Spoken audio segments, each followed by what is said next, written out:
are now listening to the Sportz Nutz. What is going on, my beautiful people? Welcome to the Sportz Nutz. Y'all, I'm sorry I'm a little hoarse. My daughter, as you know, we had a basketball game tonight. We did unfortunately lose, but girls gave their heart, their soul. They played phenomenal and came up. We lost by 2 points, but we came up close. We have two. You know what? Whatever. You know so what? Close, Wait, hold so on. close, yet so far away. Flag. So But, you know, we did good. I'm proud of the girls. We have 2 regular season games, and then comes the postseason. Right now we're currently the number 3 seed. We're hoping to try and buy for the number 2 seed. So we'll hope with that one. Hey, look, we have a good show lined up for you guys. Cannot wait to get it going. Look, we are excited. We have Coach Bob Swank, the head football coach of the Chamblee High School Bulldogs. We have the running back coach, the former Baltimore Raven himself, Mr. Jamal Lewis, is in the house. Cannot wait to talk with him. Guys, we have a lot of fun things to talk about. Look, today has been, well, actually, this week has been the crazy worldwide leader in whatever sport situation going on. Matt didn't believe me when I told him that Luka Doncic had been traded. I have the text to prove it. I can vouch for that. And then, guys, here is a crazy story that's going out from the city of Atlanta, and it only gets messier by the minute. I'm trying to wrap my head around. I talked to a good friend of mine, Nick Shalini at 680 The Fan, and he gave me some pretty interesting insights of possible draft selection loss, possible fines, and we could see Kirk, we could see Terry Fontenot, and Raheem Morris be relieved of their duties. Talk a little bit about that. Look, guys, the NBA trade deadline is literally 2 days away at 3 p.m. Does Atlanta make a splash? We'll talk about that, of course.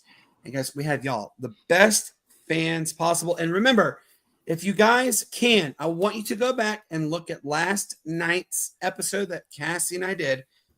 Look, the Lakes and Bridges Charter School is a school for dyslexic children. They are trying to plan an 8th grade field trip to the city of Atlanta to do like the City Pass, which is a lot of fun. It's the aquarium, World of Coke, College Football Hall of Fame, Fernbank Museum of Natural History, and finishing up at Six Flags. Help them out if you need to. We can provide you the information again. Our good friends, Linda, Vili Fajoko, Sam Fajoko, VJ Whitley, and our other good friend, Braden Fajoko of the Pittsburgh Steelers, has even said they're going to help out. So, guys, I promise you we have some good information about it. Check that out if you can with Lakes and Bridges Charter School. Some of the, and just to quickly let you know, some of the most notable people in American history were dyslexic, and they lived fantastic lives. And there is actually a prominent female professional athlete. She just had her number retired down in Colombia. Asia Wilson is dyslexic. She donated a basketball court to Lakes and Bridges Charter School, so check them out. And we will I'll post the information in a little bit. All right, before we go any further, let's give a quick little shout out to our sponsor, Tequila's Grill and Easily. Look, guys, the Super Bowl is literally this weekend. Get your catering orders in right now.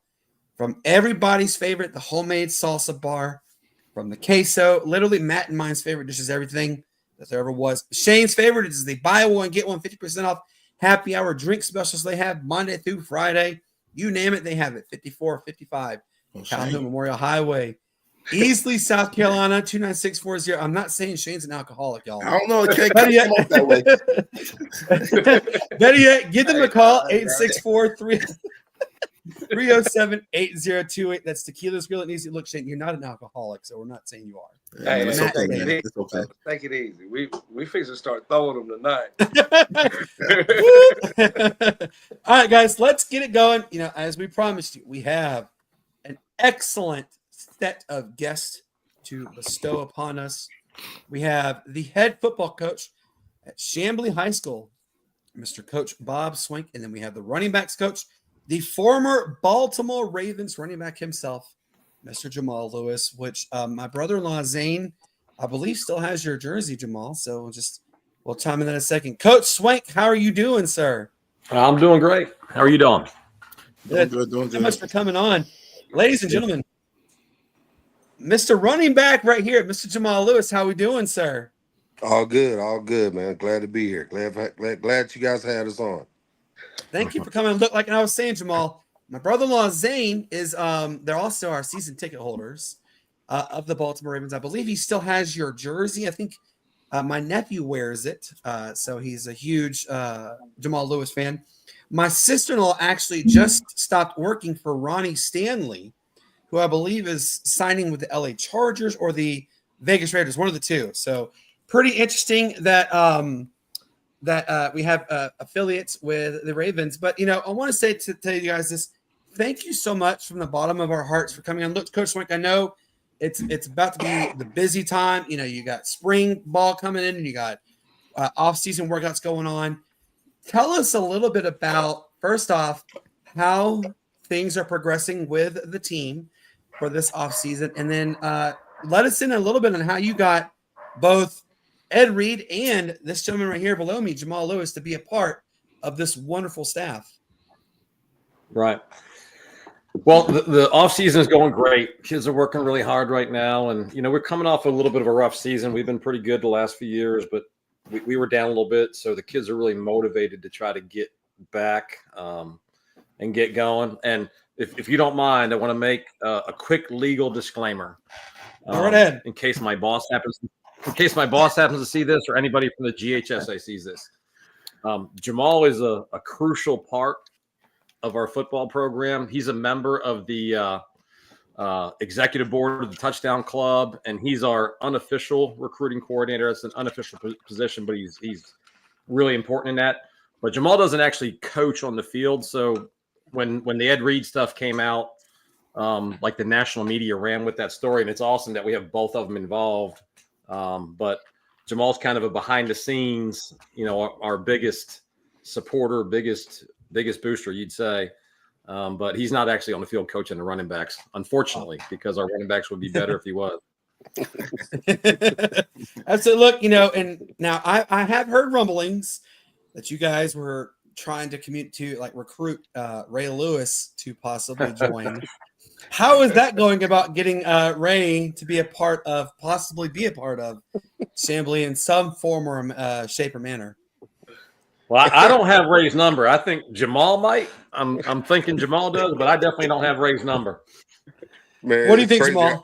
It's crazy how things just travel and it goes, right? Like you get Ed Reed, now you got all these other coaches and players getting involved, but no, I haven't heard that one, whatever. But I can tell you, Ed has a big support system, and everybody wants to see Ed do well. He's breaking into the coaching game, and happy that, Chamblee can be that start, for him. And I think it's a good start. His son is there, so he'll be able to coach his son, his senior year. And within a good program, that's got some good players and is on the rise.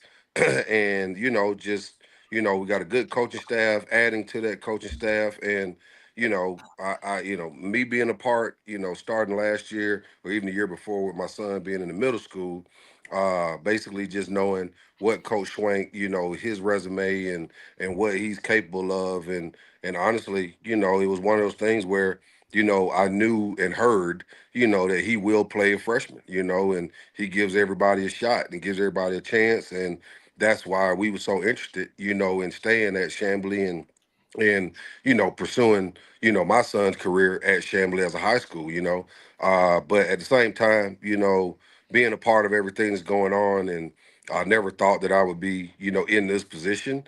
From this standpoint, I try to stay back and stay on the sidelines and try to let my son kind of do his thing and let the coaches do their thing. But, when it's a need or whatever, and, I can bring something to the table as far as experience or, just being able to raise capital and raise money so that we can give the kids the best experience that they can have. That's where I see myself being fit, and wherever I can help, that's where I can help. So on the field, off the field, wherever it is, I'm here to help. But, I am trying to call on, some other players, to come and not just coach, but it's all about the help and the expertise and just getting those pointers that can really help these guys achieve what they're trying to accomplish on the field and off. Now, correct me if I'm wrong. Your son's name is Jace, right? Jazz. Jazz. And your son did just get a D1 offer. Am I correct? Yeah. He got a couple offers, probably 3 or 4 offers now. That's been coming in, and surprisingly, it's just one of them things where you put in the work and we just sit back and let it go. And Coach Swank give us a call and say, hey, so and so called, and and Coach does a good job at that. I've been around a lot of high schools and players in the past that always come up to me and say, hey, how can I get recruited? How can you help me get recruited? And the one thing that I've always heard is, your head coach is the one that the coaches call and want to talk to. So, he's very diligent at that. And I think that's a major asset for the organization is that, you got a head coach that's actually working for the players and trying to get them recruited, whether it's their D1 dream or whether it's, hey, just going to school, and wanting to just play football. So it's a good asset and it's a good thing. Now, Coach Swank, I was telling you before, I played at Roswell High School, and I actually had the privilege of coaching at a Cap County school, Avondale High School. Yeah. Avondale Estates. They were a great perennial powerhouse program throughout the 70s, 80s, and part of the 90s, and a little bit of the 2000s. And then, unfortunately, the Cap County shut them down. Byron McCall was actually my head coach at Avondale, and I was the tight ends coach / running backs coach. So I had kind of the fun doing that stuff. What is that? So I know they've gotten rid of there's 1,001. There was 1,001 regions. There was 7 quad A, 8 quad A, and whatever other A's. And I know we all know who Milton High School is. That was Roswell's biggest rival, still is one of the biggest rivals. They're the perennial football everybody wants to be. Them and Buford High School. We know what Buford is. We know about their $100 million facility and that kind of stuff. What does it take on your end to prepare to play a team like Buford High School? And I don't know your schedule yet. I'm looking at it. I don't know if y'all released it. What do you do to prepare for a team like that? We play some tough teams in our league. Woodward Academy was in the 6A state championship a season ago, and they came into our region last year. And at Chamblee, in 22, we went down to Ware County in the second round of the playoffs, and we were beating them at halftime of the second round. Last year, 23, we got put out of the playoffs by Coffee County, both 15-0 eventual state champions. So that's just football in Georgia. You're going to play Ware County, Coffee County. We hope to play, a Milton, a Roswell, Carrollton. That's what you have to prepare for in the off season. That's why we're hitting the weights and running and doing all the things that we're doing right now. Now, correct me if I'm wrong. I'm looking at your 2024 schedule. Did you guys play Shiloh High School twice? No, just once. Okay, just once. Yeah. Okay. Yeah. I remember when I played for Roswell High School basketball, we had to play Shiloh in a basketball tournament. Yeah. And that was actually an interesting tournament. We played at the old Cherokee High School gym. I don't know if you've been there. You can actually hear the ball bounce to the entire school in the old gym. That was how dated that gym is. I think they still even have that gym. I don't know if they use it. I'm looking at your schedule. You guys, it was a little bit of a rough year. You guys, you came kind of started out neck and neck with Dunwoody, and then kind of pulled away. Look, Dunwoody's a good school. I know quite a bit about them just from the past. Who for the 2024 now going in the 25 standards, who would you say is y'all's historic rival? Roswell has the Milton, Cherokee, no doubt, has Alpharetta, so that kind of thing. So our historic rivalry is definitely Dunwoody. I mean, Dunwoody and Chamblee high schools are probably 2 miles apart, and we play in the North DeKalb Stadium. I don't know if Jamal knows, but I mean, maybe 6,000 seat venue. And when we play Dunwoody, that thing's going to be packed out, and there's going to be standing room only when we play them every year. That's always fun to get to be at those kinds of games. So where I'm at is Easley, South Carolina, and there is a very hated rival. It's Easley in Pickens County High School.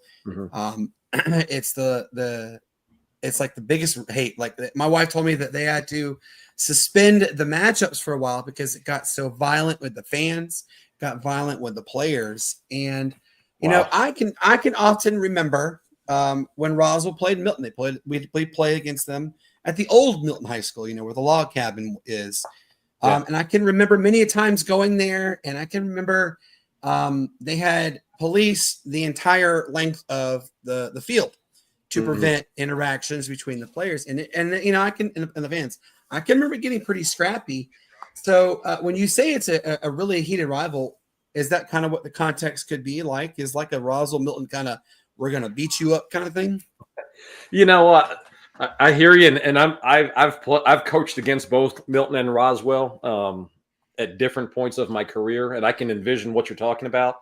You know, I hate to say it, I would say Dunwoody and Chamblee is more of a friendly rivalry. The kids, the high school kids, are very, very funny on social media the week of the games, and some of the creativity and crazy stuff that they say and do. But I don't think the Dunwoody Chamblee crowd is really the throwdown street fight kind of crowd. Yeah, I mean, you know, there have been some memorable moments in the Roswell Milton rivalry. You know, so you said you coached. Do you remember Coach Manus from Roswell? So he was a little bit ahead of my time. I came to Georgia in 2005, and I was the head coach at Pope High School. And we were in the league with Roswell and played against Tim McFarland was the head coach at that point in time. And, you know, I know Coach McFarland pretty well. And, you know, that was still a really strong program at that point in time, too. Coach Mack's a great guy. I love him. Coach Manus was the line coach. I can remember many times him saying, "Let's go Heroes. Let's finish strong." And I tell my girls, "Let's finish strong." And, you know, I coached my daughter's 8 and under basketball team. Well, I'm the assistant coach, but Matt will tell you I'm Bob Knight III because of how I am. I am very, as you hear, I'm hoarse. I'm very vocal with how I talk. And, you know, tonight the referee told my wife that I'm wearing him down because I'm so like in your face, vocal, that kind of stuff. And it cracked me up when he said that. So you didn't get tossed today? Nope, but he did tell me. He goes, "Coach, let us coach the games." And I mean, and this is me. I was mum's the word. I was like, oh my God, I was so close to saying, come on, call the game correctly. But yeah, you know, it's fun being a coach. So I'm going to go to you, Jamal, because this is obviously a big situation. You know, you've got roots now. You're there to help them become an even better program behind the scenes.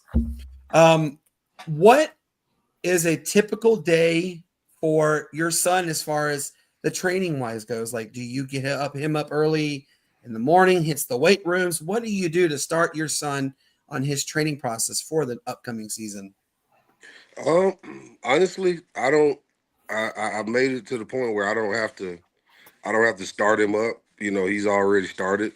So, you know, that's how I contribute is offering the resources that's needed in order for him to accomplish what he's trying to accomplish. So honestly, you know, with his work ethic, as far as, you know, putting his training schedule together, knowing how to put his rest and his, you know, recovery together, and, you know, just following the proper steps on training and build up, you know, and breakdown as far as getting ready for the season. And nowadays, you know, you have 7-on-7, you know, you have the team workouts, you have track now, you have a lot of different things going on, but it's really just what's most important and what you're trying to accomplish. But my whole thing is, you know, from a daily standpoint, is just making sure he eats right, making sure that he got his training schedule and he knows where he's going to be, and really just what that path is to be, you know, peaking by the time the season actually starts. So, you know, as far as motivated and getting him going, you know, luckily I don't have to do that. You know, he's ready to go, and it's just putting it in front of him so he can go and take advantage of it. So that's kind of what we follow, and it's, you know, let the work speak for itself. and put the best product on the field. So, the lifting and going through everything that they do in the workouts and everything, and then what are you doing outside of that separates you and make you different. So that's kind of the recipe and what we try to put together, and hopefully that can rub off and he can be a leader, and that translates toward all of his other teammates. Now, before I go to Matt, I want to ask you a quick question, Coach. Have you guys released your 2025 football schedule yet? We haven't publicized it yet, but it's the exact same schedule you looked at reversed. Okay. So, because I'm definitely looking at what games I'm going to circle to come to. Absolutely. Yeah, that'd be great. Yeah, and obviously, you started talking about Ed when we hired Ed. We got hit up by media across the country. Coach. I need to give my flowers to Coach Swank real quick. Coach, when I contacted your assistant, and writing down your email address is really difficult when you're going 40 miles per hour and writing it down on a napkin. But I had asked about Ed, and she gave me your email address, and I gave it to Brandon. And I just want to let you know what an honor it is to be on here. So if you could do me a favor and give my regards to your secretary who sent me that email address. Will do. Matt, you have a question. Go right ahead for both of them. Yeah, Coach Bob, man, first of all, thank you for coming on and joining us today. My question to you pretty much is, now that you've incorporated ex-professionals on your staff, it's kind of a two-part question. First, how much easier does that make your job? That's the first one. Like, how much easier does it make your job? And also, what competitive advantage do you think it actually gives your team in the long run?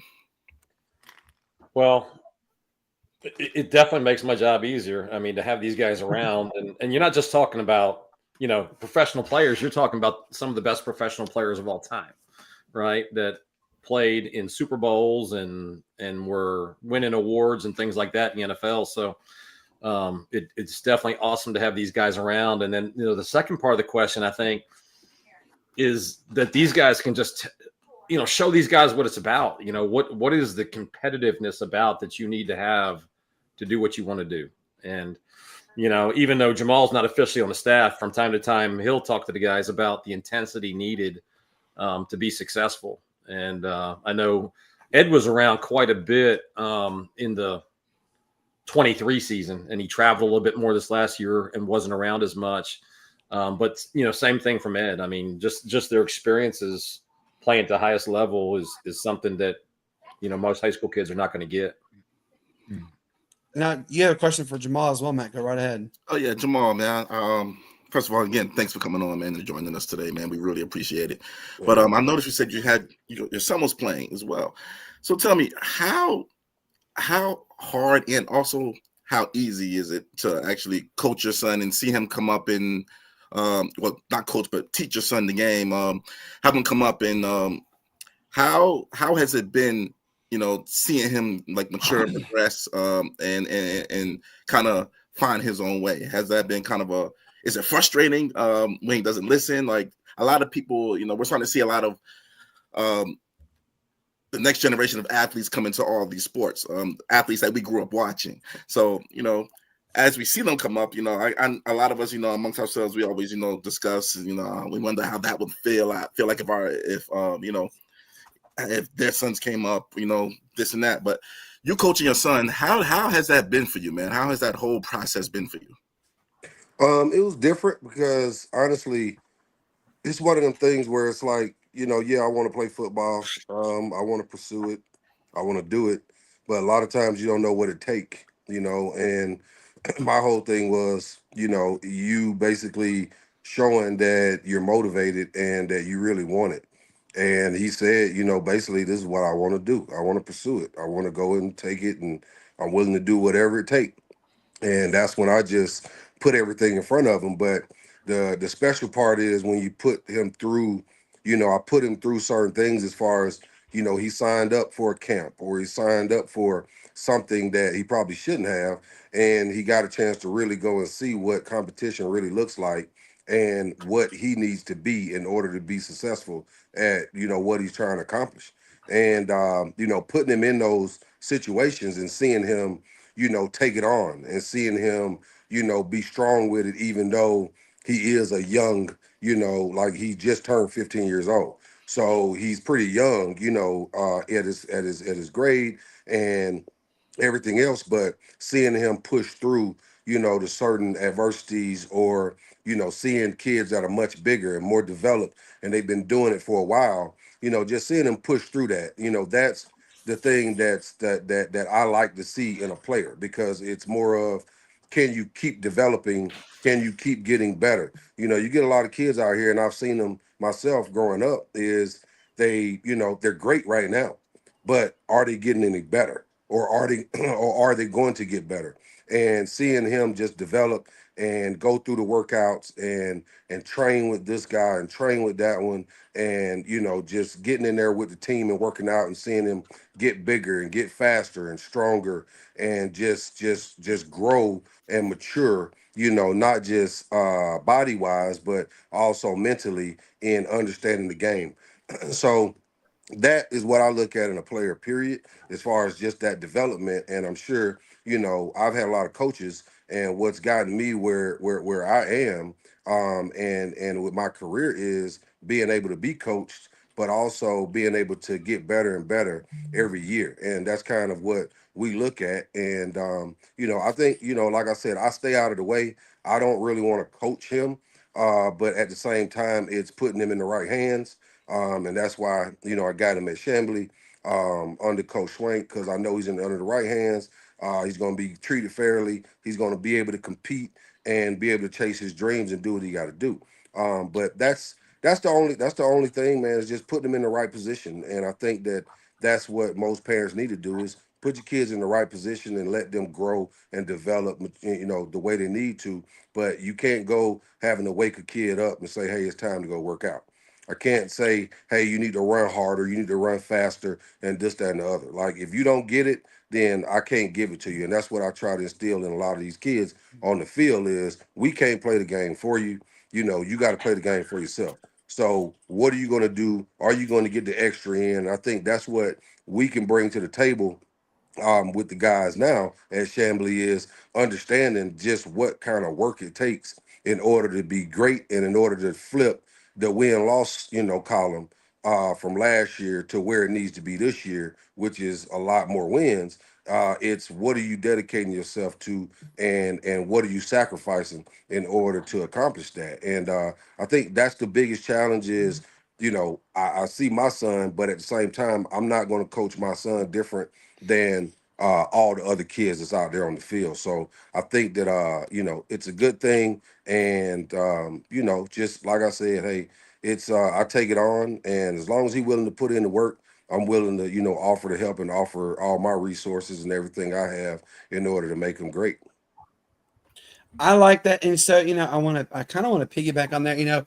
Like I said, my daughter, Addison, she's following in the footsteps of both me and her mama. My wife played softball her entire career, basically. And so now Addison she's grown. She has a straight love for softball.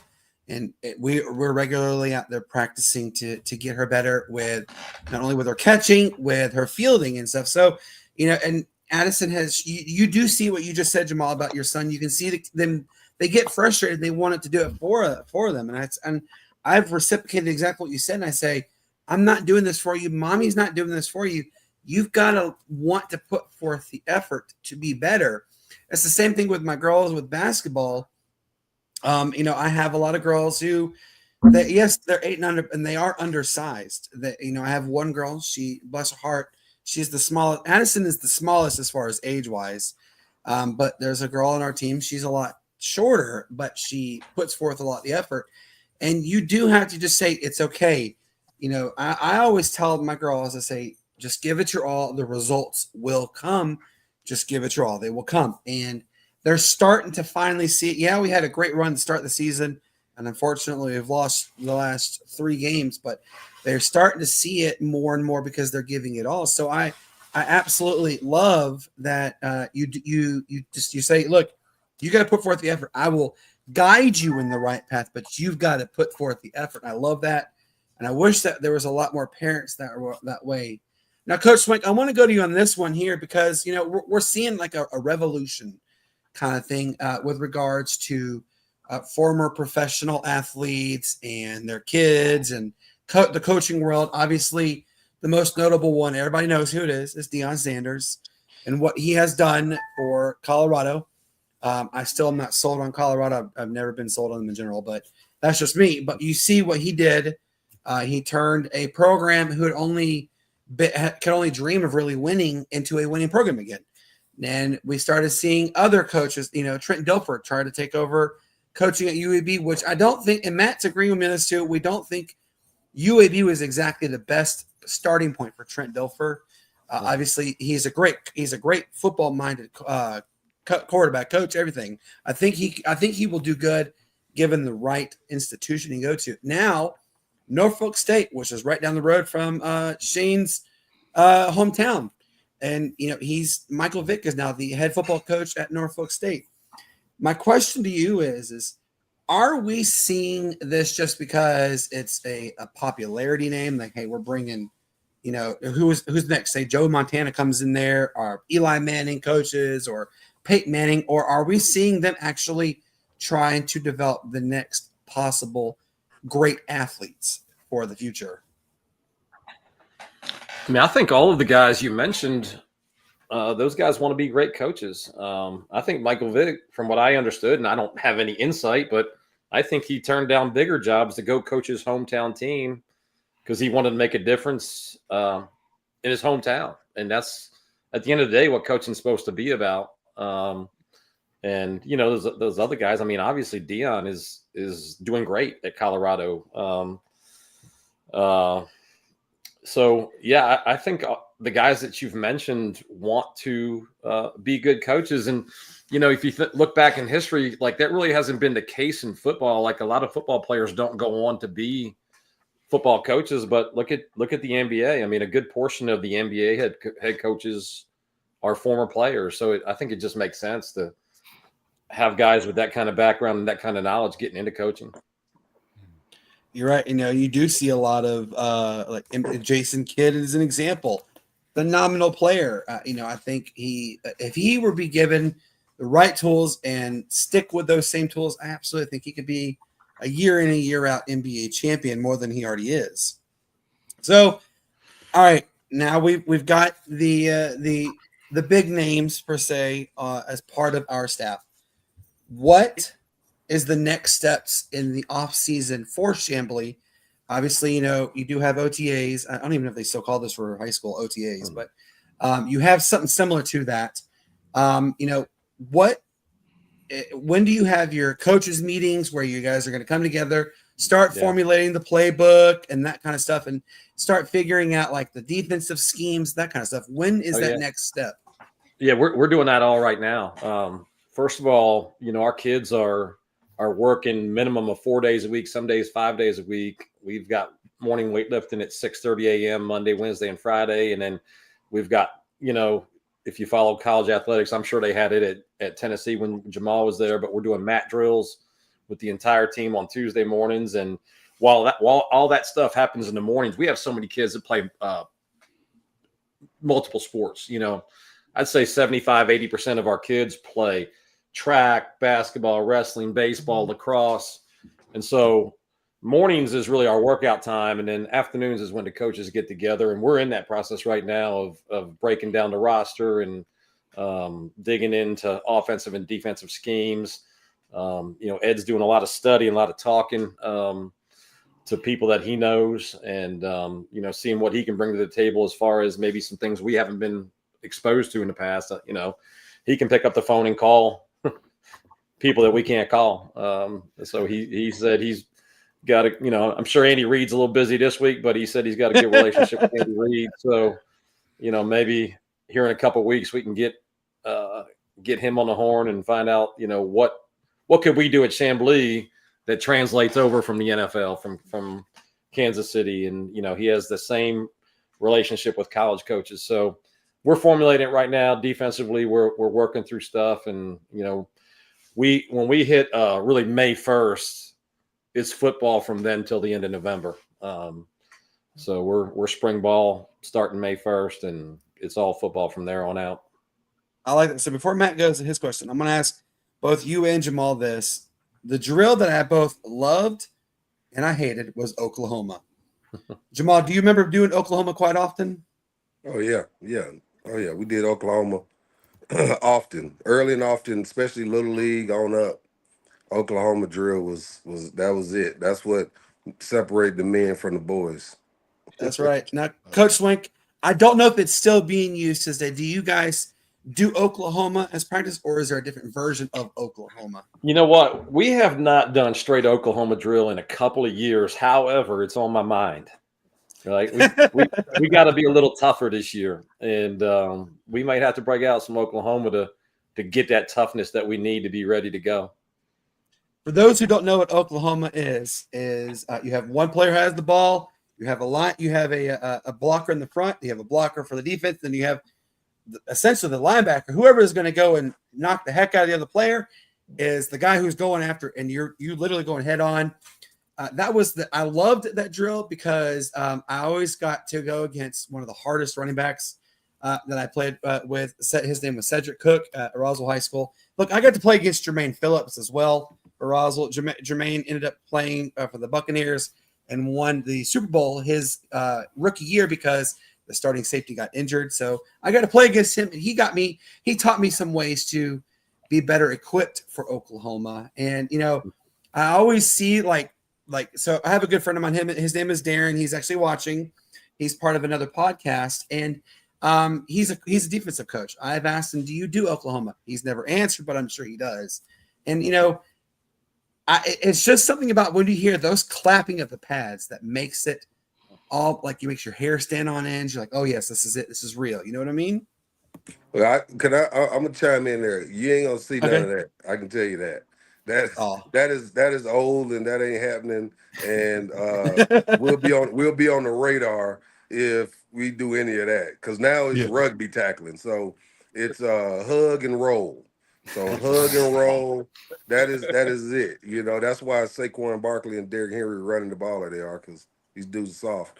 But no, it's it's hug and roll now. They got a hard job of teaching how to be physical. I saw something today on Instagram that they was teaching you how to be physical, and have contact without actually having contact. And they was doing like tug of war, wrestling for the ball, all this other stuff. And I was like, this is, man, if I could have been a young running back, if I would have been a young running back nowadays, oh man, that would have been crazy. You would have got your neck broken. Oh, no, don't sugarcoat it. You would have got your neck broken, and you would have been labeled soft, just like you did. Yeah, but no, don't give me. Hey, I followed your career. You're anything but soft. Trust me. Yeah, it's different now. So it's different now. But like I said, you won't see no Oklahoma. We might have to do something, a different iteration of it or whatever.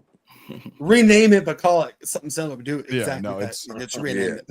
To be fair, it is scary. But I just want to add, when we get into, talking about like a Chamblee, pretty much an inner city school, and I like to really stress this a lot because I went to Frederick Douglass High School, which is another inner city school, and one of the things that we could not do is when we left our region, left our city, and it was playoff time, and we had to go to Parkview, and we had to go to Brookwood, and we had to go to schools like that, we couldn't compete.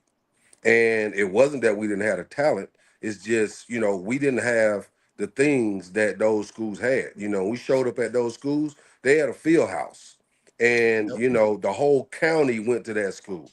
So therefore they had pickings on who was going to play, and they had cuts, So therefore, like with a Chamblee and schools like it, it's getting the money into the schools, So even on the sides of paying coaches, a lot of that needs to be changed because we need to be able to compete. So therefore, we need to pay more for coaches. We need to be able to have field houses and weights and things of that nature, so that it gives the kids a better chance to compete. And I think that that's one of the things that having Ed Reed, myself, and the program that we're trying to build over at Chamblee, it's to raise money and to do fundraising and try to be able to have that $500,000 budget that our competitors have that we got to go see in the playoffs. Yeah. So if we want to compete on that level, we have to go and get that. So that's what we're trying to build and be able to compete. As soon as you say you go to a Chamblee or you go to Chamblee Middle or a middle school in the city, the first thing they'll ask you if you play football is, so where are you moving to? Where are you going? Are you going out to Walton? Are you going out to Milton? Are you going to Beaufort? But at the same time, it's we got to build a more competitive environment within the high school system, and I think that it's funds that makes it all the difference. We got to feed kids. We need a bigger offensive line. We need a bigger defensive line, but we don't have 365-day meals for our football team like some other teams do. So it's building that, and that's what we got to have. Yeah. I mean, that's the thing about it. Logistics and resources have always been the Achilles heel of some of these smaller town teams. Wouldn't you agree? I mean, Coach, same thing. Wouldn't you say, Coach? Yeah, just to give you a quick story and tag on what Jamal's saying. And, we went down to play Coffee County 2 years ago in the playoffs, and we showed up, and I was talking to AD before the game, and he said Coffee County has 2 full-time chefs that work exclusively for the football program, and they feed their kids 3 meals a day every day of the year. Wow. And so, like Jamal's saying, that's the stuff we're going out to try to compete against, and we're going to do everything we can to do that. But, Right. that's money too. Right. It's bougie as hell, but it's necessary. It's That's why we're doing a golf tournament at Top Golf, March 28th. Welcome to come. We're raising funds. We'll have a lot of former players there, people that's coming to support the program and support what Ed is doing, and and what Coach is bringing to the table. So put that on the radar too. You guys can drive on down from South Carolina. Not a far ride. You do see the 4 Jamal. So he's actually like 10, 15 minutes from the school, but you do see these 4 faces here as well. And Coach Swank, Jamal, and everybody, you guys have 4 new fans. Look, I will still always be a diehard of Roswell High School because I played there, but I'm cheering you guys on. We will be coming to, if not one, at least 2 games to cheer you on. Heck, I might even try and make my way down there to come to this golfing outing because I would not turn down a golf game once in a while. And, Matt will try and sit there and say he's better than me at golf. That's not true. Don't believe the rumors. Between him and I'm the best. So, but Matt, you have a question for him. Go ahead. First, I'm gonna say that's not what the scorecard said, Brandon. First of all, you know what? You won by 1 stroke. Come on now, 1 stroke. But Jamal, man, we're gonna switch gears here just a little bit, man, and then kind of focus on you for a little bit. I know you played with Peyton at Tennessee. And after that, you went ahead and went to the Baltimore Ravens when you were around Ray Lewis, Ed Reed, players like that. Tell me, how was your change in mindset from your first 5-6 years in the league with Baltimore, then having to go over there to Cleveland? What was the difference in mindset between both teams for you? I think the difference in mindset was maturity. When I came into the Ravens, I was 20 years old. I wasn't even old enough to buy a drink at the time in training camp. So, being under Siragusa, Ray Lewis, Rod Woodson, Shannon Sharp, a lot of these guys, and learning from them, where really they're like your big brothers. They're the leaders. They're the ones you go to. Even though I was rushing for 2,000 yards, I didn't call no shots. If we was trying to get a break out of practice, then nobody come to me. You go to Ray or you go to Jonathan Ogden or somebody like that, and you say, "Hey, go to Coach, man. We need a break." But I was that guy asking, so changing over, going from the Ravens over to the Browns. It was one of them things where I was a little salty with the Ravens or whatever. I wanted to be there, even though, they didn't want me there at the same time. But going over to Cleveland, it was just a culture shock because now, I was 27, 28 years old, and I was the older guy. So now they're looking to me for leadership, and I hadn't really been cut or even groomed for leadership. I had always been led. So going into a young team with Braylon Edwards, Kellen Winslow, Jared Vicious, and Cribbs, and those guys who were young, and it was one of them things where now I was the guy that they were coming to saying, "Hey, coach, you need to give us a break," or "Can you do this and can you do that?" And I'm like, like it was just really different, And I was like, that really woke me up to say, "Now you're the old guy." So, it was cool, but like I said, at the same time, it is a transition. It's a change. It did let me know, just the difference in organizations because the Ravens was a top tier organization and the Browns was not, What and it shows you just the fact of leadership, and what leadership can do for an organization. And I think that was the biggest difference in my game. Nothing was different in my game. My game was the same. At that time, I was older, so I had to really, I was more of a smart player versus more physical and ability wise. So I was older and wiser, smarter. That's why I maintained my position for so long. But at the same time, I think the difference was just the maturity level and the responsibilities I had, as a player at the time. So so Jamal, I want to piggyback as well, and then we'll go to Hank. But I want to ask you, you play in the Super Bowl. We obviously we have the Super Bowl happening this weekend. What advice, if you were on there right on the roster on the staff for the Eagles or the Kansas City Chiefs right now, either one, well, so you can choose whomever. What is the advice you would give them, knowing that this is potentially going to be the biggest game of the majority of the players on those rosters in their career? Don't take it for granted. Treat it as a business trip, and treat it like it's every other game. I think that was the biggest thing when I walked into the stadium in Tampa. It was breathtaking. It was a moment, but at the same time, you walk out of there, you saying we can't lose this game.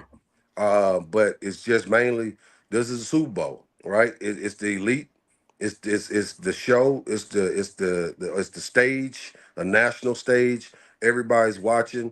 So we say treat it as if like every other game, but cross your T's, dot your I's, make sure your antennas are up, make sure you prepare, make sure you know your opponent. This is that game where everything needs to be perfect. You got 2 weeks to get ready for it, so you shouldn't have any miscues. You played this team before, but at the same time, I think it's treated as a business trip, and don't take nothing for granted because win or lose, it's going to be with you for the rest of your life. I can tell you that. So I just was on the winning side, thank God. so so wait a second. You said they didn't. Didn't you lead the league in rushing yards in 2003? Yeah. Okay, you led the league. You were the offensive player of the year in the NFL, correct? Yep.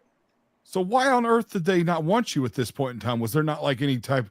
Is it one of those "What have you done for me lately" thing? No, at the time, it was a transition in running backs. I think that was the time when running backs were featured back like myself. That was a first, second down back. Some third down. They wanted to go more to a smaller guy that could really be a three down back, that could stay in the game more and this, that, and the other. And plus, I was played under Billick. So Billick was a offensive mind, genius supposedly, and he threw the ball a lot. So honestly, from a running back standpoint, it was his kind of his last hoorah. Kyle Bowler was his guy, and they got rid of him. So really, it was more of we had uh, McNair, was quarterback at the time, but I Right. think that he felt that he really didn't need a high price running back. He just needed somebody that he could throw the ball to, which is understandable, and it showed going into Cleveland in later years that that's kind of where the position was going, and that's where it went. Shotgun, offset running backs running the same runs downhill or whatever. So the game kind of changed. So I think that was really one of the reasons why. And this was in like 2005, 6, somewhere around there. 2007. Okay. So Yeah. you'd been 4 years since you had those accolades because you were pretty much Mr. 2003 on the offensive side that year. So Right, yeah, okay. because we had a quarterback went down, Kyle Bowler went down, Anthony Yeah. Wright was the quarterback, and in Yeah. Baltimore I probably played with 15 quarterbacks. Like Right. if you Yeah, count and back. I get it. I mean, 5'11", you're 5'11", correct? And you're probably close to 250 at the time, Yeah, right? yeah, That's a pretty that's a pretty absurdly big, lineman or yeah, running yeah. back at the time. So it's Oh I mean, shoot! I don't even think Derrick Henry. Hello? That's about Derrick Henry's size right there. Yeah. Maybe Derrick's got about Yeah, we maybe can hear 3. you. Okay, Yeah. So I it's couldn't. Did you ask a question? Something my phone went out. no, Oh, no, you're it's okay. good. No, I was just I was just making a statement that 5'11" is a little bit absurdly sized, running back, and you're about 250 at the time. So I guess I can see what they're coming from. They're looking for somebody more like 5'7", kind of get underneath Like a Darren little bit more. Sproles kind of player. I Yeah. can't. I couldn't hear him. Oh. Oh, So I he hear was you. basically he was just saying like he can see that they kind of wanted something like a Darren Sproles type of size player. Yeah, And yeah. that's It what was they more. kind It's of more moved to. past. LaDainian Tomlinson was playing at the time too. So it was more of that was kind of a way to get the ball out of the backfield, get the running back a little more involved. And hey, like you said, I was a power back. It considered me more of a power back. But at the same time, that was just what the league was about. With the Jerome Bettis, yeah, Eddie George.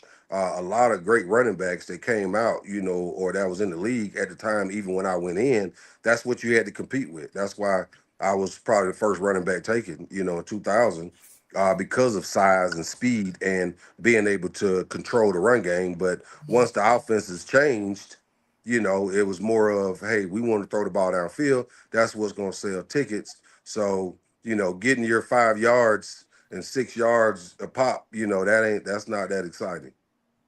Coach Swank, I'm going to ask you this. Obviously, Jamal has hinted the game has changed. We know the world of football as you, me, Matt, Shane, Hank, Jamal. We all grew up a different style of play of football. The game has changed today. What steps have the inner city style of like DeKalb County? What has DeKalb County done? What has Chamblee done to help improve the safety for the players of Chamblee? Obviously, the game is a lot more fast, physical, hard hitting. But what have we seen with DeKalb County do to help you guys emphasize the safety aspect of the game? Yeah. Well, I mean, that's a big topic every year is safety. And DeKalb County actually does a great job. I've been a head coach in Cobb County. I've been a head coach in Gwinnett County. And now I'm a head coach in DeKalb. And DeKalb does a really good job of like staff development and training. And they pay to send us to clinics and things like that. So they're really on top of, us trying to be on top of our profession. They bring in coaches and speakers just for DeKalb coaches. So we'll go to DeKalb headquarters and they'll have speakers come in for us. And so they do a real good job. And then, as far as safety goes, there are so many more rules nowadays than when you guys were in high school, when Jamal was in high school. We're allowed to practice X amount of days a week. We're allowed X amount of hours a week, so many hours in pads, so many hours in not pads. And literally you have to label your practice schedules with live, thud, and all of the different paces of practice. And you've got to turn that stuff into the state. So, you can't just go out there and practice for 3 hours a day and play tackle football full speed live 3 hours a day. There's so much more to it nowadays than back in, my day. I'm probably older than you guys are, but we won't disclose our ages as well. and so I want to ask you this, Coach Swank, about the NFL is doing. I know college is talking about doing it. Is the caps that go on top of the helmets? Can you maybe fill us in if the possibility of the Georgia High School Association, Athletic Association, are they going to be doing something similar? So I haven't heard the results of that. Now they're called Guardian caps, and we wear them every day in practice. We've been wearing them for about 3 years, and since we've been wearing it, like literally, I don't and knock on wood, we have not had a concussion in practice. So they really work. And I see the NFL guys wearing them in the games. Mm-hmm. So I don't understand why, if NFL wears them in games, why we wouldn't be allowed to wear them in the games at some point, and hopefully the near future, because it works, and that's a big concern, is the concussions and the head safety. So I hope that, I haven't seen it, but I hope it's something they're talking about and are going to be willing to do sometime in the near future. Obviously, I unfortunately, I did suffer a few concussions in my day. My most notable one, we were playing Milton, and I knocked both myself and the running back out of the game, and knocked us out for 2.5 weeks, basically, because I had to go through that whole protocol of concussions and stuff. Yeah. And that's not fun to go through. So, like I told you in the beginning, I did coach at Avondale High School.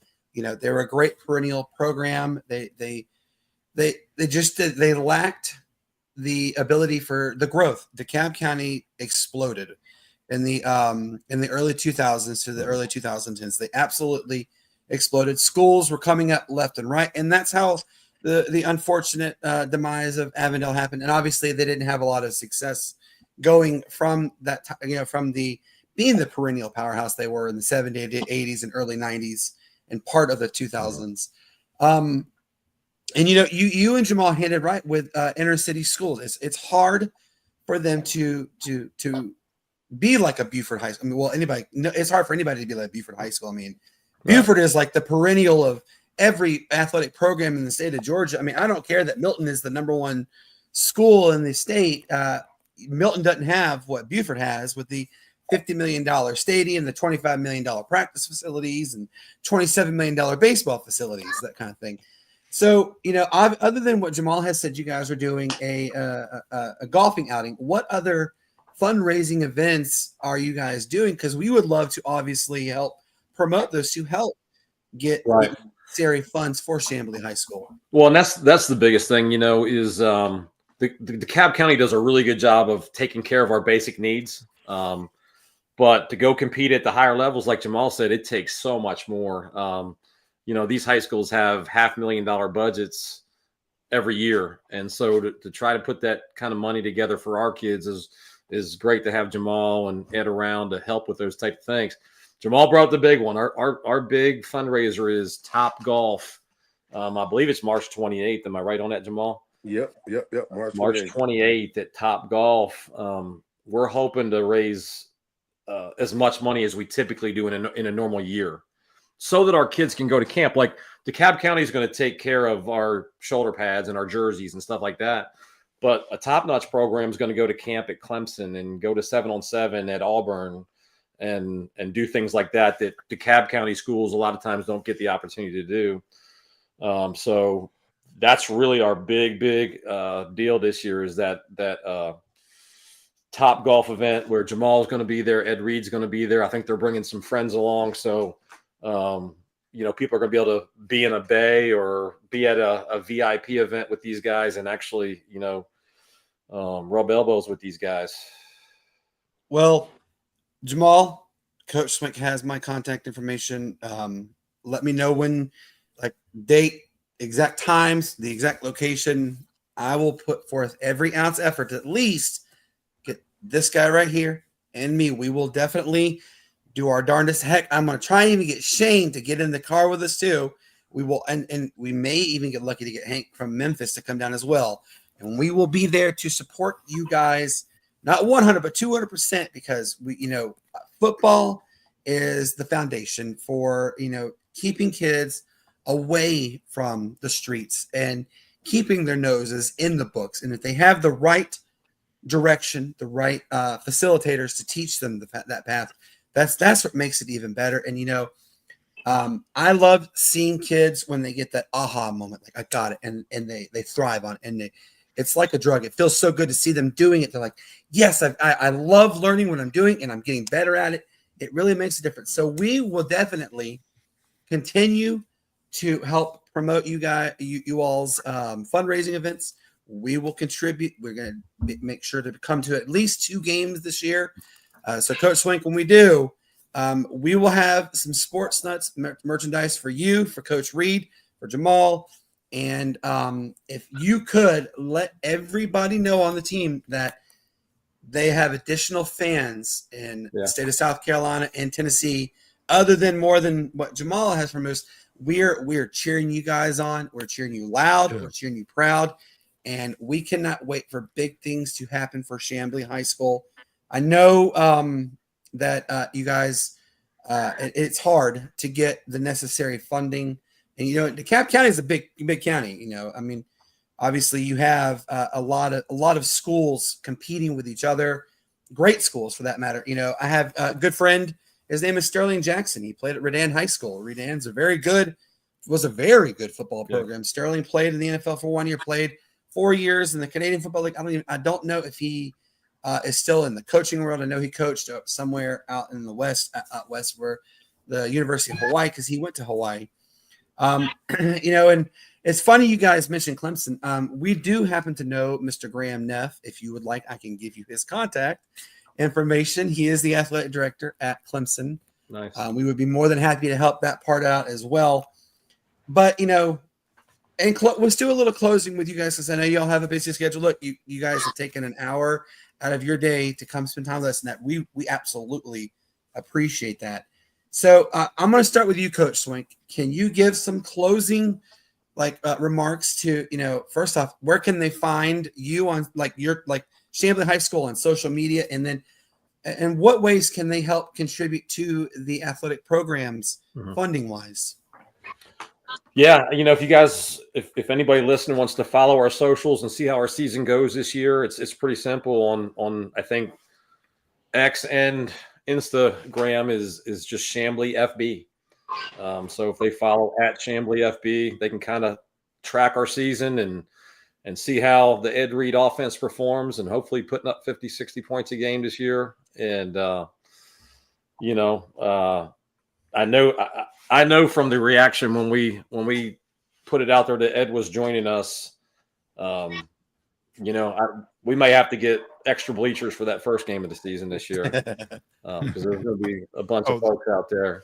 Oh yeah, it's the same. It's the same reason why we try to get his email address and stuff like that. So I got to tag on that too, Coach Swank. I emailed his staff. He said because they have so many media obligations, he had to pause.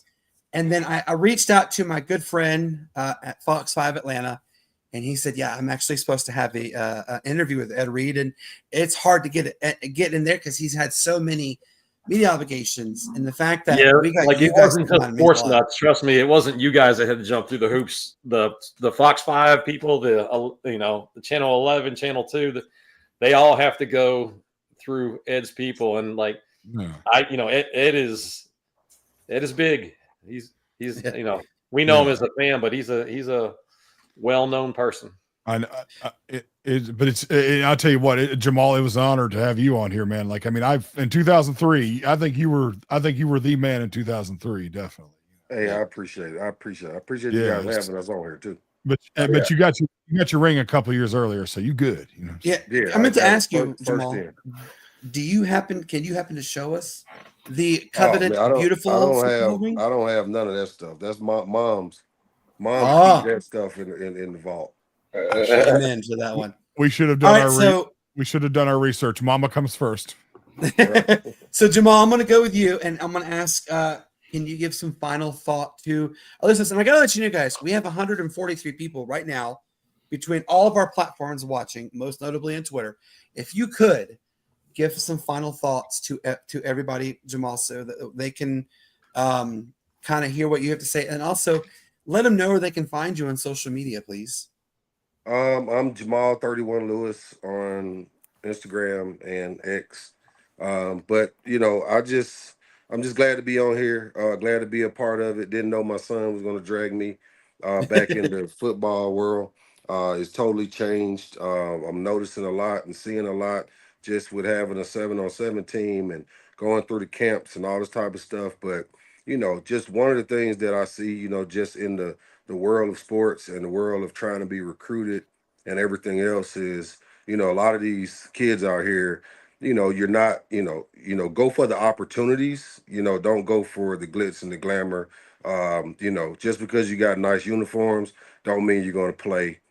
Just because you got nice, facilities, don't mean you're going to play, and don't mean you're going to be great. Really, it's in you. You gotta get yourself recruited. You have to get you have to motivate yourself to be great. And notice opportunities, when they present themselves over, just what looks good and what's shiny. Because you're the diamond in the rough. So, you got to go and create that pressure and come out, on the other end looking right. So, just make, good decisions, and that's that. And hey, we're at Chamblee. We're raising money. I say capital, but we're raising money. I think we'll share a flyer with you guys as well, with all of our fundraising deals and any fundraisers that come up and our sponsorships and everything else. But we're just trying to go out and, like I said, give our kids the best experience and give them the best opportunity to win and put the best product on the field. I like that.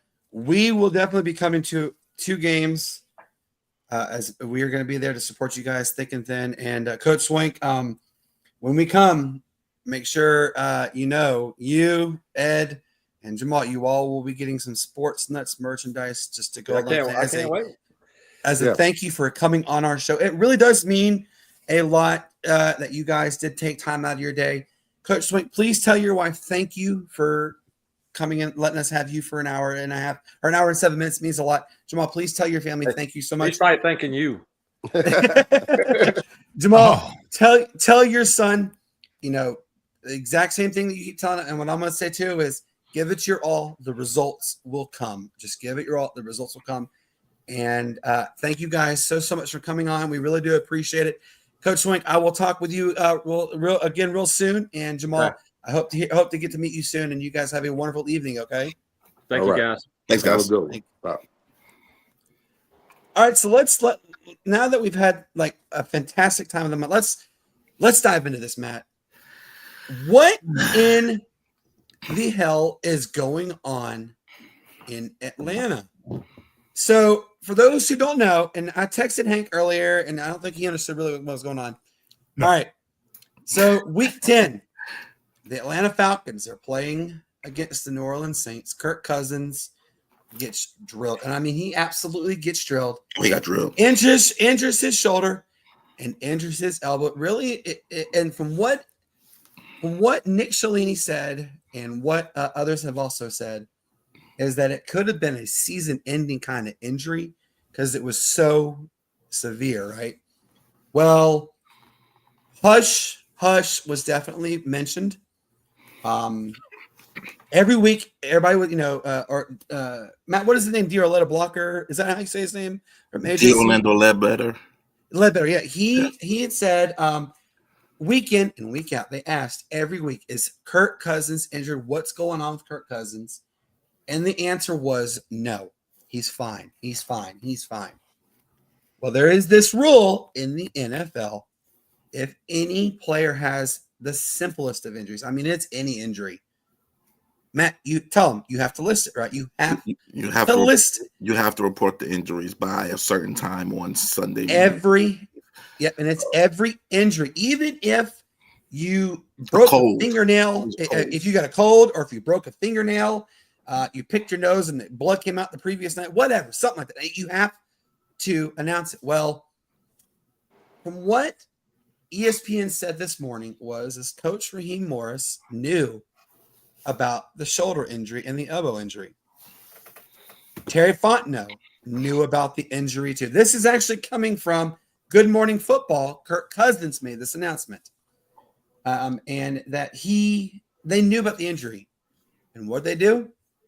They kept their mouth quiet. Well, ladies and gentlemen, if you have forgotten what happened this past offseason for the Atlanta Falcons, they got fined $500,000, lost a draft pick for tampering. They got flagged, a severe flag. Well, now the NFL is investigating this big debacle. And from what my sources say, and they're pretty credible. Look, I've talked to quite a few people. They're pretty credible. Is Arthur Blank is talking to his people. They didn't tell me what his people are, but there is an actual real possibility, and it is extremely real. I'm not saying it's going to happen, but there's a real possibility. Arthur Blank can terminate both Raheem Morris and Terry Fontenot without any penalty immediately because they knowingly kept an actual set of injuries from the NFL. Well, the NFL said they are investigating. And if it comes out to be true, there have been some reports that it could exceed $1 million in fines. They could lose a high draft pick, which would be like a second rounder, which, by the way, folks, Atlanta only has 4 draft picks this year. So you're looking at the possibility of they may only have 3 draft picks come, hell or high water. But also, from what I've also heard and read, Kirk Cousins could also have his contract voided without penalty. Yeah. Which means, yes, he is owed a boatload of money, but guess what? If it is found to be true, they can terminate it. He owes nothing. And the signing bonus that he did, he may have to give back. Now, obviously, this is a possibility. I'm not saying it's going to happen, but I've heard it is a very real possibility. This is a huge PR nightmare for the Atlanta Falcons, for Arthur Blank.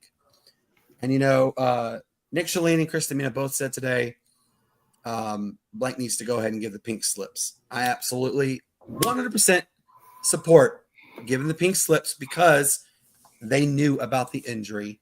Well, what do you think, Matt? That depends, because I'm hearing in some instances that Kirk Cousins didn't tell anybody. I'm hearing some. I've heard that too. I've heard that as well. So I'm hearing that he didn't tell anybody. You go ahead and look at it after that game. You look at what happened. That started the 4-game losing streak. That started the 4 interception game against the Chargers. And all those games that they should have won. They the 112 passing yards against the Oakland Raiders. They ended up losing all those games, almost losing to Desmond Ridder as well, which would have been a disaster. Even not to say it hasn't been a disaster already, but I think I don't know, man. It depends what the investigation finds. I'm gonna reserve judgment. I'm gonna hold off until they actually find what happened. It's either gonna be that the Falcons knew about it, or and then they're gonna get dealt with as far as Fontenot and your boy Raheem Morris, or it's going to be that Kirk knew and didn't tell anybody, and then he'll get dealt with. So something's gonna happen here, man. I can't wait to see what's gonna happen. I got my popcorn ready. And just so you guys know, the NFL is very, very swift on their actions. There was talks that the tampering situation with Atlanta was going to take 1 to 2 years. And everybody was like, oh, that's fine and dandy, great. And then Adam Schefter said, nope. He got word that it was going to come down rather quick. And then sure enough, like a gerbil on a spinning wheel, it got going and it picked up so fast. And bam, it happened. There was the results, the $500,000 fine. Shut up. $500,000 fine. And yeah, it got the wheels were turning real quick and they were dragging the feet. And then somebody must have said something or done somebody or pissed off someone's grandma or whatever, because Roger Goodell, he was like, oh, well, I'm going to go ahead and just start taking care of it. And they really went into it. Obviously, this is also a violation of the NFL Players Association. If that is found that Coach Raheem Morris, Terry Fontenot, and the staff knew about this injury, Kirk Cousins told him, and look, they do have independent doctors they do evaluate the players.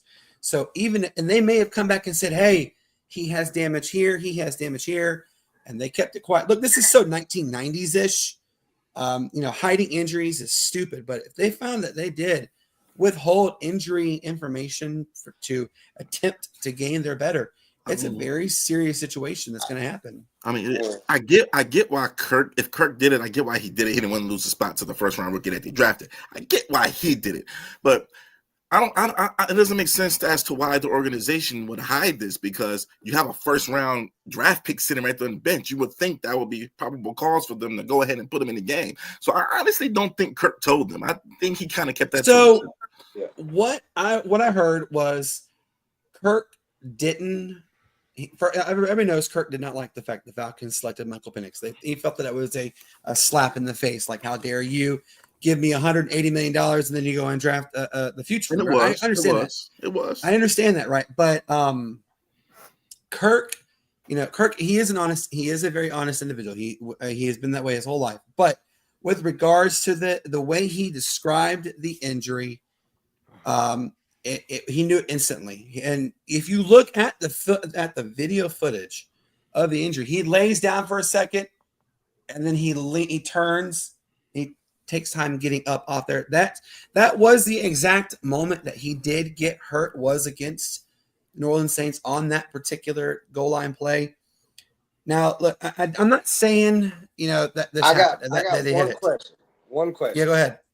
Why would an organization that is leading a division in the NFL and possibly a 2 to 4 seed in the playoffs, why would they risk not disclosing that and putting them out there on the field? So Coach Morris, Raheem Morris. That's what I gotta ask. Why would they do it? You know why? A lot of people said. Well, a lot of people did say also, Coach Morris. He is the typical man that they don't want to admit they're wrong when they're wrong. And Matt, what is his name? D. What again? Led. What is it? I'm sorry. D. Period. Orlando Ledbetter. He said that there was a lot of signs that something had happened with Kirk because his level of velocity went down. His playability just completely dropped, and it was very evident in the Oakland game. God, the Las Vegas game. It's so hard to say that. But the Las Vegas game, you do see. I mean, Kirk Cousins threw for 115 yards. Like that's unheard of in football. Well, and then it was kind of like you're wrong, and Coach Morris had to swallow the pill and accept that he was wrong, keeping in Kirk longer than he did. But we will know what the outcome will be in time. The NFL will get this resolved. They will find whatever they need to find, and if it does come out that Raheem Morris and Terry Fontenot and the staff knew and did nothing about Kirk's injury or didn't disclose it, Atlanta is going to be in some serious dog doo-doo because you basically have killed the trust with the Atlanta Falcons fans, which, by the way, and I tell my daughter this all the time, y'all, and it's true. One of the easiest things to ruin for anybody is what? Trust. Trust. Exactly. What is the hardest thing to build back for anything? Trust. So if this comes out that they hurt the Atlanta Falcons fan base with their trust, you best damn believe heads will be rolling. Fans are not going to come to your game. They're not going to buy the merchandise. They're not going to support the franchise until Arthur Blank makes it right. And bottom line goes, guys, it's a real big disaster for the Atlanta Falcons. We'll see what happens. All right, so I want to talk. I sort of touched on this in the beginning. A'ja Wilson, y'all. This girl is just continuing to add to her accolades, and rightfully so. She signed a phenomenal deal with Nike. She now has the A'ja Wilson shoes, which, by the way, Addison has already conveniently said, I want her shoes. Why? Because they're beautiful and they're pink. And she loves A'ja Wilson. A'ja Wilson is a huge deal with Nike, right? Well, she just had her number retired, South Carolina. And I'm telling you guys, the sky is the limit. I'm going to start with you, Shane, because, you're pretty close to the South Carolina organization. What is the next steps you think could be for A'ja Wilson? Well, I mean, it's all going to be based on health and everything in her career from here on out. I think that she's going to be, no matter where her career ends up, possibly we talk about her as probably one of the greatest WNBA players of all time in that situation if she keeps continuing to play in the way she is.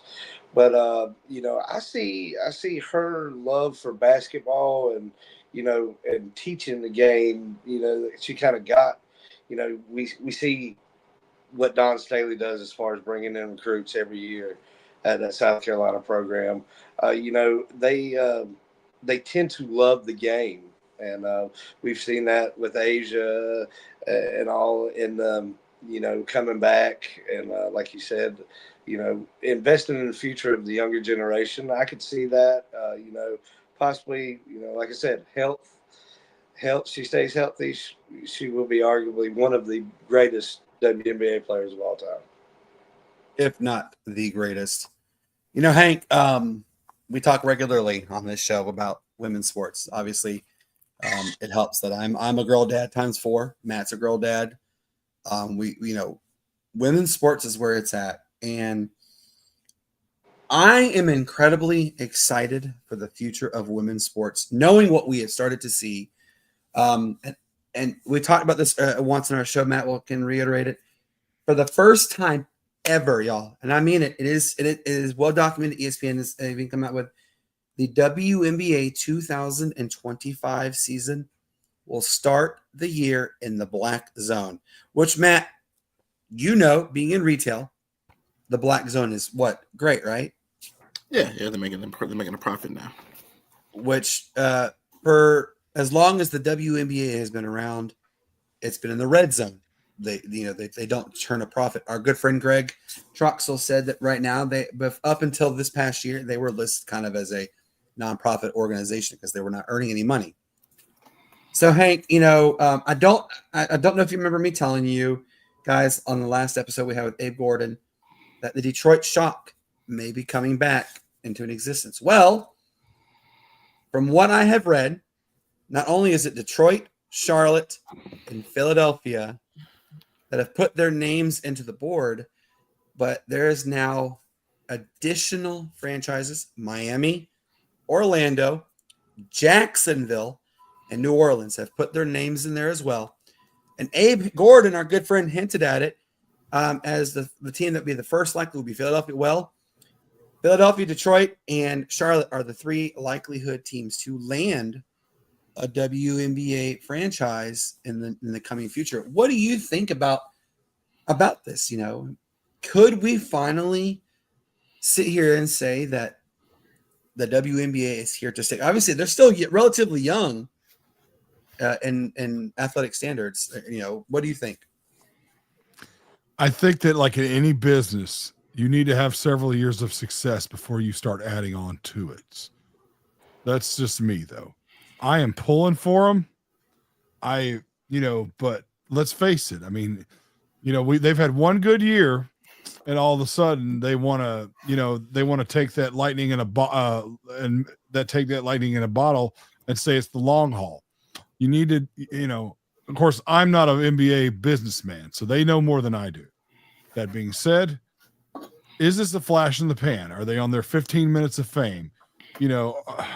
Are they lightning in a bottle? I mean, me personally, business-wise, financially speaking, I wouldn't be adding on to shit until it's time for them until they actually have a profit multiple years. Like you said, they're finally in the black after how many seasons since the late 90s, early 2000s? Yeah. And they're finally in the black. And now all of a sudden you're getting overzealous about, we finally have arrived. No, you need to have several years of success before you start adding on to things. But then again, I'm not an NBA businessman. And the only time will tell. I'm excited for what the future holds. Point blank. All right, Matt. So you were blindsided when I told you this news. I texted you and I said, first off, by the way, folks, we have a group text message. And I said, holy bleep. And I showed the screen image that Luka Doncic had been traded. I guess that went over Matt's head completely because I texted him the next day and I said, Matt, what do you think about the Luka trade? He goes, what Luka trade? I said, Luka Doncic got traded. He goes, yeah, right, Brandon. Where'd you read this from this time? I'm like, no, I'm dead serious. He was traded to the LA Lakers. He's like, no, he was not. You're so full of it. So then I started showing him screen images of everything in Twitter. I sent him the ESPN article. Matt, what are your thoughts on this, knowing Luka Doncic is gone from the Dallas Mavericks? He's now with LeBron. Well, first off, man, I had a migraine the night before, man, so I took some medication and I went to sleep. So I missed the whole when it started happening overnight and things like that. Wait. Do you hear that? It's the world's smallest violin. Oh, really? That's how we feel. That's how we feel. All right, man. Flag. Just a flag. I mean, yeah, exactly. I mean, hey, man, it's a lot to unpack here, man. First of all, you don't ever see a player of Luka's caliber get traded like that, and it was just blindsiding. You didn't expect it to happen. Absolutely, it is. It just happened, like out of the blue. There was no indication that this would happen, and it just happened. I don't recall there being a move in sports where it was something this crazy. Maybe the Durant signing with Golden State. I mean, but then again, people expected Durant to sign somewhere other than Oklahoma City. But with this one, man, I mean, it's odd. I mean, Anthony Davis isn't a slouch either, man. I mean, he's a great player in his own right. There was some talks that like him and LeBron had a spat of some sort. I don't think so. I don't think that happened, man. Because LeBron wished him well on his way out. But, man, this is just weird. It's weird, man. It's still kind of difficult to process that this happened. I guess it's going to be difficult until we actually see Luka out on the floor with LeBron, man. You guys know me. I'm an avid basketball fan. I've been NBA since, man, the time I was born, man. I mean, my cousin got me into basketball since a youngin', man. So I don't think I've ever seen anything this crazy happen like this. So with that being said, man, it's going to be interesting, man. The Lakers didn't give up a whole lot to get Luka. No, that's the main people thing. say it's kind of like it was they got a man for free is what they're trying to trade as. You look at Mikal Bridges for the Knicks had to send 4 first-round draft picks for Mikal Bridges. I'm pretty sure Luka Doncic is doing a whole different level than Mikal Bridges. I mean, the dude scored 70 points one game, didn't he? Yeah, against the Hawks last year. Yes, he scored 70 points. Sorry, I had to point that out. I'm sorry. All right, speaking of crazy names, hold on, Brandon, but hold on. Does this there was another name that was mentioned too? This means that the Hawks won that trade with Trae Young and Luka Doncic? People are saying that left and right. Look, and Bob Rathman even said that he never said he is like the biggest Hawks lover there ever was. What is the term? Homer or whatever they call him, right? Well, he even said, guess who won this trade with the Trae Young and Luka Doncic trade? I mean, Bob Rathman is a great guy, absolutely. And for those who don't know, he is the voice of the Atlanta Hawks. Him and Dominique Wilkins call every single Hawks game. Yeah, Bob. Great guy, great bunch of guys. Bob's a great guy. I love talking with him. But even he said Atlanta won the Trae Young Luka Doncic trade because Trae Young's still there. But remember our good friend Dustin at Tired Sports did say if mediocre is going to be the continuation, Trae will leave in a couple years. Now, I got a name that was also mentioned, and this name was really weird that I even saw actually a couple names, and I even asked you about it too, Matt. The first one, I don't see happening, but stranger stuff has obviously happened already. Kevin Durant is linked to a possible trade to the Washington Wizards, and that's coming from ESPN. He is from DC. Yeah, that's home. That's home for him. Yeah, but you realize that's the worst damn team in all of the NBA, right? But it is. Games. Well, wait a second. I mean, it's amazing though the players they have. Isn't Tyus Jones on there? I think Tyus Jones is on there, and plus Marvin Bagley is on there. So there is potential. Have the number 1 pick in the draft. I mean, the number 2. What's his name? Matt, refresh me, please. No, Marvin Bagley was number 2 pick. Number 1 pick was DeAndre Ayton. No, he was the same as Zachary Richardson. Yeah. Alexander Sarr. Yeah, Sarr. Yeah. Look, Washington's only won 8 games, but I don't think it's going to happen just because I think in order to get something like Kevin Durant, I could see them asking for the house. Now, Washington is not exactly the smartest, team in the world. Who knows how? Maybe they give him 4 first-round picks and then some to get Kevin Durant. Who knows? But I've heard that. Now, here's another name that's being mentioned, and this one has had a lot of heat coming with it. ESPN, TNT, all the major markets have all said this. And, Matt, I'm going to ask your thoughts on this. Paul George is being mentioned to a potential for Atlanta Hawks, and it has really gained some notoriety on this. Our good friend Abe, I said, Abe, I don't think Atlanta is going to do anything. He said, I'll let you know on Thursday at 3 p.m. or at 3:01 if it was BS or not. But I mean, the fact that you have major market networks mentioning this, it's getting the opportunity to talk about it as a possibility. What do you think? Paul George to the Hawks to come in and do what for the Hawks? Not a damn thing. Not a damn thing. What would he need Paul George for? DeAndre Hunter is having a better season than Paul George. DeAndre Hunter is having a better season than Paul George off the bench. You know, I'm cool with DeAndre Hunter, man. I mean, he's giving us 19 a game. Is Paul George even giving him 15 a game, 16 a game? Paul George is not having a good year over there. It's not like they're doing anything better with the Philadelphia 76ers. Yeah. They only won like 4 more games than the. I'll pass on that one, man. Yeah. I see Paul George in the Hawks uniform. Paul George is the guy that's always been rated where he should be. He's not too high and not too low. Well, you know, and I'm eager to see what's happening. Look, I asked Abe Gordon, like, what does Atlanta make any moves? And he said they're gonna make moves. You can see it because they're real. It's like they're shopping heavy with Clint Capella and Bogdanovich. What do you think, Matt? Do you think Atlanta wakes the hell up and says, you know what, we need to be prepared for the future. Let's clear some cap space up, get some draft capital, or do you think it just can live in the land of mediocre for the rest of their lives? Atlanta never makes moves, but I wouldn't be surprised if we wake up by Thursday and Trae Young's gone. After this week, Jesus. I wouldn't even be surprised. You know, I wouldn't be surprised if Trae's gone. Don't break my heart. I wouldn't be surprised if Trae's gone. You know, I wouldn't be surprised, man. I mean, they just failed to put talent around him. They failed to put another all-star level player around him. It just hasn't worked out. People say, "Oh, well, you had DeJounte Murray. Was DeJounte Murray an all-star?" Which, by the way, we got to send our thoughts and prayers to DeJounte Murray.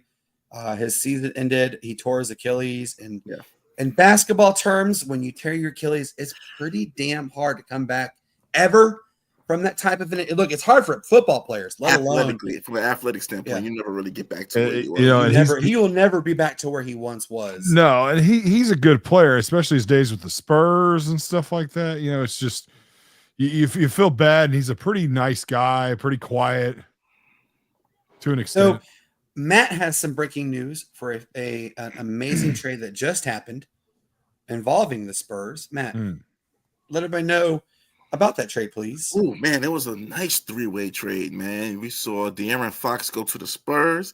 We seen Zach LaVine go to the Kings.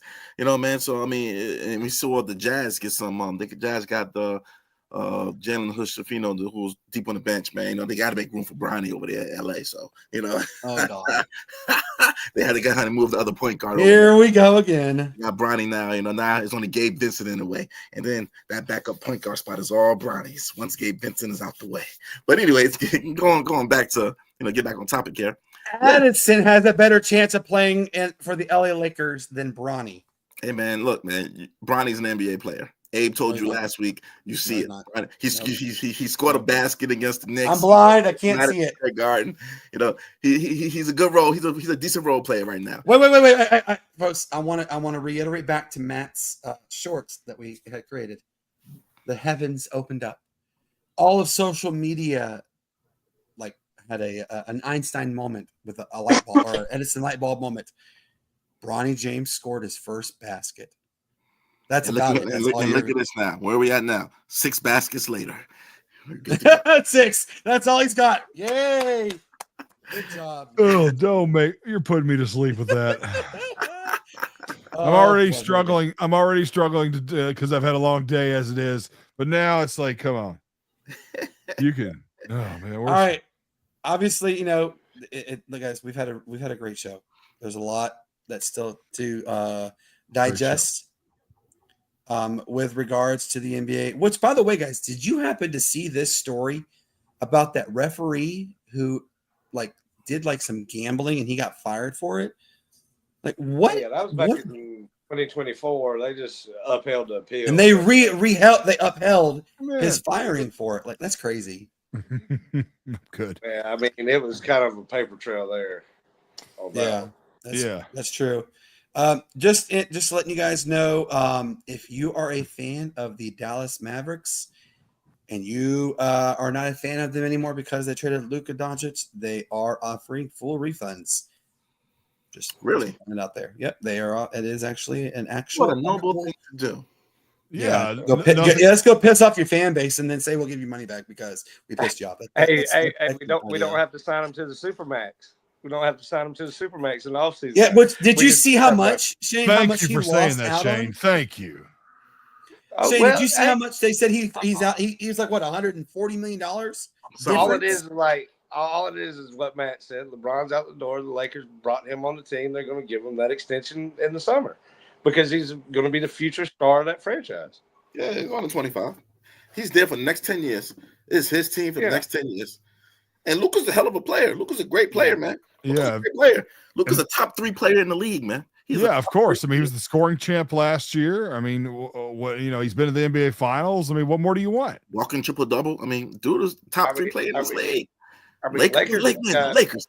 Talk about a team that just keeps on, man. And he doesn't have to use like extreme athleticism either. If you can't beat him, buy him. They're doing it. They're doing it BYU Gonzaga style. I mean, they got the best rookie, one of the best role players, and then now they got the superstar.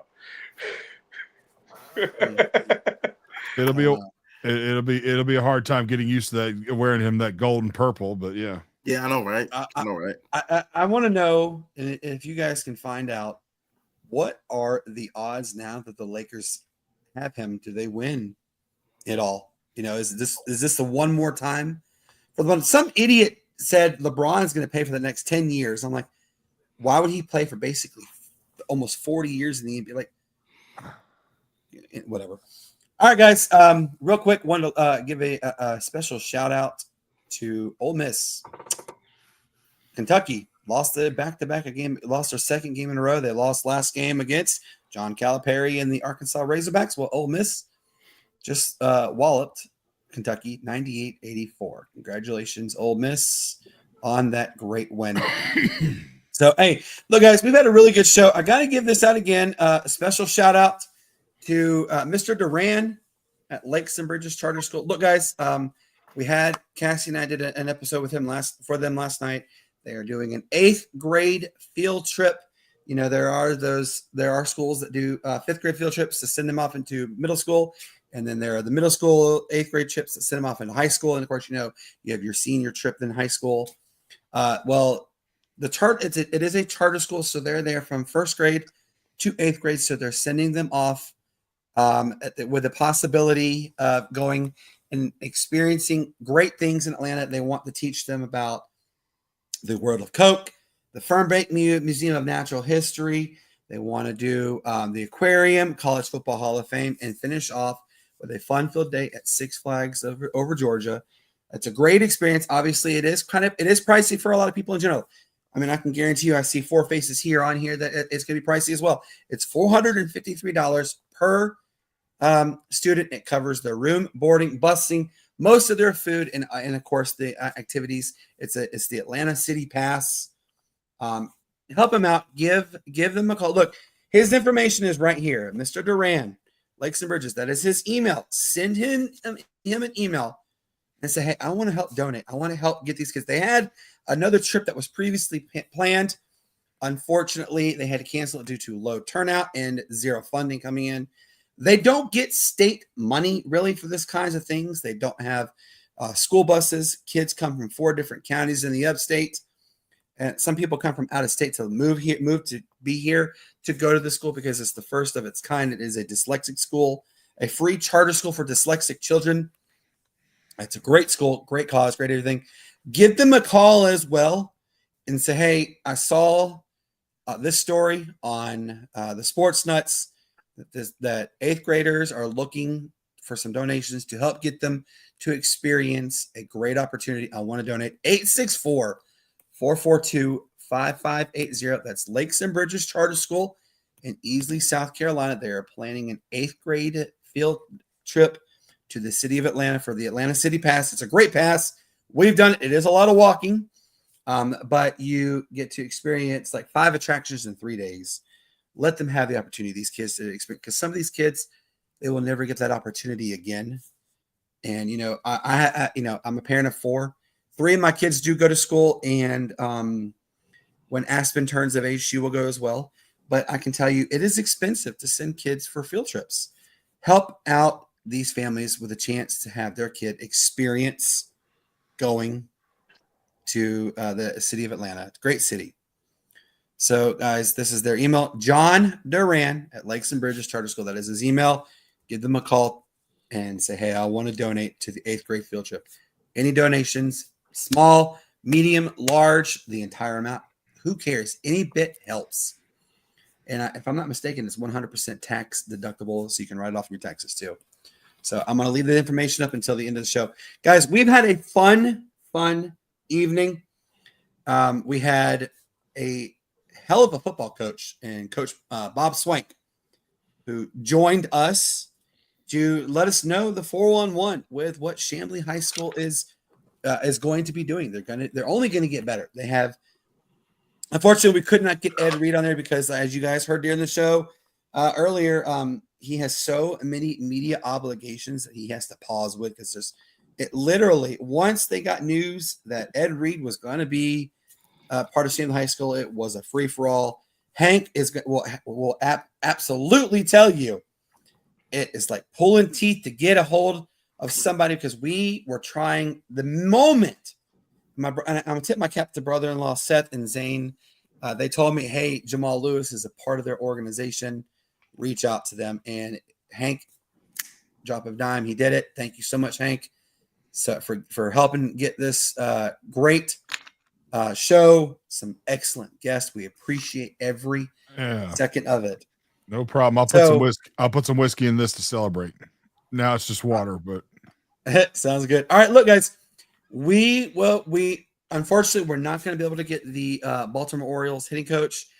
He is actually making his transition for spring training. They literally report in a couple weeks.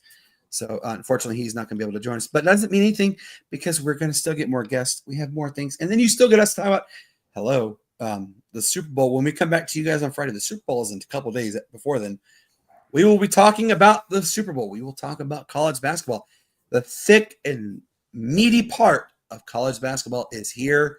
Tip our caps to Coach Bob, Richie, and Furman. They're having a good season. Let's hope the second half of SoCon play is better and they get the number one. Hell, they beat the number one team in the SoCon. Let's try and get the number one seed. So, guys, for our good friends Jamal Lewis, the former running back of the Baltimore Ravens and, of course, the Cleveland Browns, our good friend Coach Bob Swank, the head football coach at Chamblee High School. Hank, what do you tell these lovely people? I have nothing more to say other than Kanye's wife can get it. Oh my God, that was the worst outfit, by the way. I mean, and then they got kicked out because and then they got kicked out. Whoa, that was not the worst outfit, Brandon. I'm sorry. No, worst outfit to go to a Grammy, by the way. That's all I'm saying. All I'm just saying is she can get it. I have no complaints. They had the That's Grammy right. already. Hey, Hank, don't forget. Yeah. Hank, don't forget. He's a married man. He has to have that complaint. Of course he does, but that doesn't. Hey, the Drake's match, like I'm okay with the view, I really am, but she just kind of like it's like what the hell is wrong with them? Hey, like man. Kanye West, I know he was recently diagnosed with bipolar, but damn, like what's the point of wearing? And like here was the funny part in the video. She's like has to pull the skirt down like she's trying to hide something. Like hello, you're freaking why the hell are you trying to adjust? Like what are you trying to pull your skirt down for? I mean, what was the point? So whatever. She's an idiot. But hey, what do you say to lovely people, Shane? Hey, man, as always, stay safe. We'll see y'all on the flip side. Peace, love, and bacon grease. Peace, love, and bacon grease, indeed. This man right here, Matt, you already know. What do you guys say to these lovely people? Yeah, guys, we got Super Bowl week going on. It's going to be a good weekend. Everybody's going to be getting out this weekend. People are going to be driving to places to see the Super Bowl. Just remember, man, if you drink a little too much, man, call the Uber up, call them up, don't get flagged. Last thing you want to do is, go see the Super Bowl, everything's all good. The next thing you know, boom, the lights are behind you, get out of the car, cup in the back seat of that automobile,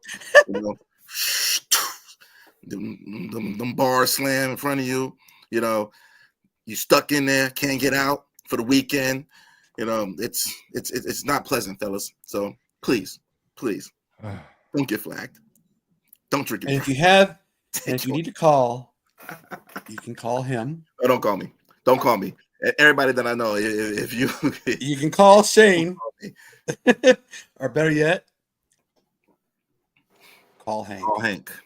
Call Hank. Even if I'm asleep. Look, guys, we had fun with you. Thank you so much for you all watching. Look, we had an outstanding audience to watch us tonight. We always do. So we love you guys. Peace up. A-Town down. Why? It's the greatest sports city there ever was in Atlanta. Hey, baseball season's about to come. Enjoy your afternoon. Go Dominators, where we have a game again on Thursday. Let's finish the season strong. Guys, have a wonderful evening. We will see you on Friday, 7:30 Eastern. Take care. And hi, Miss Lily, the star of the show. Don't you mean Thursday, Brandon? Don't you mean Thursday? Yeah, Thursday. No, the Sportz Nutz is Friday. Oh, by the way, Hank, wait. Hank, Matt just mentioned. Would you please tell everybody what your show is on Thursday, sir? Oh man, yeah. Thursday we're gonna have inside the what are we calling it? The inside Ringside with ringside with the Sportz Nuts. So if anybody out there is a pro wrestling fan, if anybody out there is an MMA fan, if anybody out there is any type of combat sports, if anybody has anything they want us to talk about as far as combat sports that maybe we're not aware of, send us a link, and that's what we're going to do. It's not going to take long. We won't be as long. We do that. We're doing this, we'll do this. We'll make it short and sweet, get our thoughts out, have some fun. The Royal Rumble was this past Saturday, and we'll talk a little bit about that this Thursday. So y'all have a good speed got. Whew. Yeah, we'll definitely talk about that. Definitely. Hey, I rocked. ladies and gentlemen, as you just heard, we now the Sportz Nuts, we will be back officially on Friday. As all four of us. However, the brand new show, Ringside with the Sportz Nuts, will debut this Thursday, 7:30 p.m. This man right here is going to be the one hosting it. This man will follow, and that man will follow, and this face will follow. We will be there, but please, everybody share. Let everybody know we got the greatest team right here about to break it down for you. So with that being said, guys, y'all have a wonderful evening. We will see you Thursday with Ringside with the Sportz Nuts, and Friday we will have the Sportz Nuts episode 77. Y'all take care, and we'll see you then. Good night. Peace.